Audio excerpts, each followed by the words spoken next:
அனைவருக்கும் வணக்கம். என் பேட்டி தன்யஸ்ரீ. 5ஆம் வகுப்பு அரசு உதயபெறும் தொடக்கப்பள்ளி மல்லபுரம் திருடேமர்திரஞ்சியம் தஞ்சாவூர் மாவட்டம். அகர முதல எழுத்தெல்லாம் ஆதிபகவான் முதற்றே உலகு என அகரத்தில் தொடங்கி கூடுதல் காமத்திற்கின்பம் அதற்கின்பம் கூடி முயங்கப்பெறேன் என்று நகரத்தில் முடித்த என் ஐயன் திருவள்ளுவரின் பாதம் தொட்டு வணங்கி அவையோருக்கும் இன்ப அன்பு வணக்கத்தை கூறி என் உரையை தொடங்குகிறேன். பொதுவாக சுதந்திர போராட்ட வீரர்கள் பற்றி பேசும்போது அவர் இந்த வருடத்தில் பிறந்தார், இவருடைய தாய் தந்தை இவர் இந்த வருடங்களில் இந்த போராட்டங்களில் கலந்து கொண்டார், இவர் இந்த வருடத்தில் உயிர்த்தார் என்று பொதுவாக பேசிவிட்டோம். ஆனால் நம் நாடு சுதந்திரம் அடைவதற்கு ஒவ்வொரு சுதந்திர போராட்ட வீரரும் எப்படிப்பட்ட இன்னல்களை எல்லாம் அடைந்தனர் என்பது நமக்கு யாருக்காவது தெரியுமா?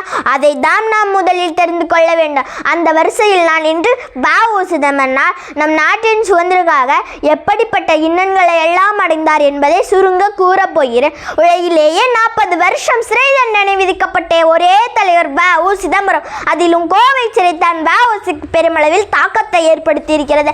அந்த ஜெயிலர் பெயர் மிஞ்சல். ரொம்ப மோசமானவன், கொடூரக்காரன். ஜெயிலுக்குள் கொண்டு செல்லும் போதே கை கால்களை கட்டி தெருவெல்லாம் இழுத்து சென்றுள்ளனர். வ.உ.க்கு சிறைக்குள் தனியாரை, ஆனால் அது காற்று வசதி இல்லை, சுத்தமும் சுகாதாரமும் இல்லை. கால்களில் விலங்கு பூட்டப்பட்டுத்தான் வ.உ.சி அடைத்து வைத்தனர். ஜெயிலுக்குள் சென்றதுமே தலையை மொட்டை அடித்திருக்கிறார்கள். ஒரே ஒரு ஆடை மட்டும் தந்திருக்கிறார்கள், அது கூட சாக்கு பையால் தைத்தது. ஒரு நாளைக்கு 1000 பேருக்கு சாப்பாடு போட்டவருக்கு ஜெயிலில் கூழ் தருவார்கள், அதுவும் புளித்து போயிருக்கும். சில சமயம் அந்த கூழில் புழுக்கள் முதக்குமாம். உடல்நிலை மோசமானதால் ஒரு நாள் மட்டும் அரிசி சோறு கேட்டாராம் வ.உ.சி. அதற்காக 3 நாளைக்கு அந்த கூழை கூட தராமல் பட்டினி போட்டுள்ளான் அந்த ஜெயிலர். சன்னல்களை கொமிச்சினர் கையாலேயே சுற்ற வேண்டும். இதுதான் வ.உ.சிக்கு தரப்பட்ட முதல் வேலை. அப்படி செய்ததால் வ.உ.சியின் கைகளில் உள்ள தோல் கிழிந்து ரத்தம் கொட்டி உள்ளது. அதை பார்த்த கைதி ஒருவர் மனசு கேட்காமல் ஓடி வந்து மிஷின் சுற்றுவதை தடுத்துள்ளார். ஆனால் அந்த கைதியை அடித்து நொறுக்கினான் மிஞ்சல். பிறகு கைகளால் செய்யும் வேலைகளை தராமல் செக்கிழுக்கும் வேலைகளை தந்துள்ளார். அதாவது மாட்டுக்கு பதில் வ.உ.சியை பூட்டினர், அதுவும் உச்சி வெயில். இதில் மயங்கி கீழே விழுந்து விட்டால் சவுக்காலையே அடிப்பாளர்களாம். வ.உ.சியின் மதிப்பு தெரிந்த கைதி ஒருவர் தன்னுடைய 2 கைகளையும் கூப்பி வணக்கம் ஐயா என்றார். அவ்வளவு தான். ஜெயிலுக்குள் கலவரம் எடுத்து ஒரு கைதி துப்பாக்கி சூட்டில் இறக்கும் அளவுக்கு பிரச்சனை தெரிவித்தார் அந்த ஜெயிலர்.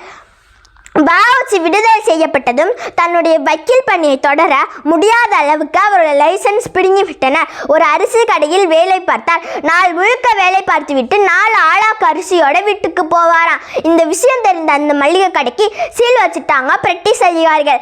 அரை வயிற்று கஞ்சு கூட கஷ்டப்படும் நிலை வந்ததால் தலையில் மண்ணை சுமந்து விட்டுள்ளார். இதை விட கொடுமை, தன்னுடைய வக்கீல் பணியை தொடர முடியாத அளவுக்கு அவருடைய உரிமத்தை பிடுங்கிவிட்டனர். ஒரு அரிசி கடையில் வேலை பார்த்த நாள் முழுக்க வேலை பார்த்துவிட்டு 4 ஆளாக்கு அரிசியோட வீட்டுக்கு போவாராம். இந்த விஷயம் தெரிந்த அந்த மளிகை கடைக்கு சீல் வச்சுட்டாங்க பிரிட்டிஷ் அதிகாரிகள். அரை வயிற்று கஞ்சி கூட கஷ்டப்படும் நிலை வந்ததால் தான் தலையில் மண்ணெண்ணெய் சுமந்து விட்டுள்ளார். இதை விட கொடுமை, தன்னுடைய வக்கீல் உரிமத்தை மீட்டெடுக்க கோர்ட்டில் வாதாடி உதவ வேண்டும் என்று கேட்டதற்கு மூத்த வக்கீலான மூதறிஞர் ராஜாஜி மறுத்துவிட்டாராம். சில சமயம் காந்தியை விட்டு தராமலும் சில சமயம் காந்தியின் கொள்கைகளை ஏற்க முடியாமல் எதிர்ந்துள்ளார் வ.உ.சி. வ.உ.சி குடும்பம் வறுமையில் உள்ளதை கேள்விப்பட்டு தென்னாப்பிரிக்காவில் உள்ள தலைமைகள் 5000 ரூபாய் நிதி திரட்டி வ.உ.சியிடம் தந்திருக்கிறார்கள். பல்லாண்டு காலமாய் அடிமைப்படுத்தி இருந்த வெள்ளையர்களுக்கு எதிராக கப்பல் விட்ட பெருமை இந்தியாவில் தமிழன் வ.உ.சிக்குத்தான் உண்டு. இந்த தேசத்தின் தலைவர் உயர்த்திருக்கக்கூடிய வ.உ.சி.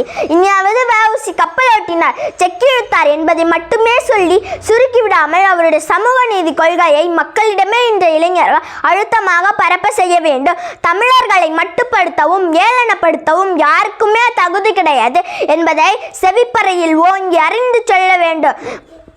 இந்திய சுதந்திர போராட்டத்தையும் அதற்கு தன்னுடைய வாழ்க்கையையும் உயிரையும் தியாகம் செய்த தியாகிகளை நன்றியோடு நினைவு கொள்கிறோம். வ.உ.சி அவர்கள் நமக்காக பெற்றிருந்த நாட்டின் சுதந்திர வரலாற்றை நம் வருங்கால தலைமுறைகளுக்கு தெரியப்படுத்த வேண்டும்.